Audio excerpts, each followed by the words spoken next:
అబద్ధాన్ని అబద్ధమని చెప్పి ఇంత గొంతు చింపుకొని చెప్తున్నా కూడా నాపై బురద చల్లడం ఆగడమే లేదు. అందుకే ప్రతి చేతిలో ఉన్న మొబైల్ కు రిమోట్ కు నా మొర చెప్పుకుంటున్నాను.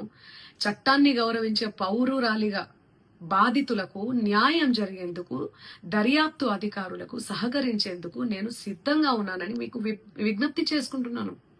మంగ్లీ ఎలాంటి తప్పు చేయలేదు, చేయదు కూడా. ఈ మైక్రో ఫైనాన్స్ కేసు చీటింగ్ కంపెనీకి డబ్బులు వసూలు చేసిన వివాదంలో నాకు ఎలాంటి సంబంధం కూడా లేదు. మధునాయక్ ను మా కమ్యూనిటీ ప్రోగ్రామ్ లో భాగంగా నన్ను నా తమ్ముడు శివాను కలిసిన మాట వాస్తవమే. కానీ అతను చేసే వ్యాపార వ్యవహారాలు, అతని వ్యక్తిగత జీవితానికి సంబంధించినటువంటి సమాచారంపై నాకు ఎలాంటి అవగాహన లేదు.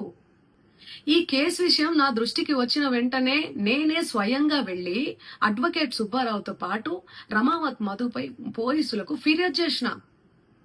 తప్పు చేసిన రమావత్ మధు అండ్ గ్యాంగ్ పై ఖచ్చితంగా చర్యలు తీసుకోవాల్సిందే.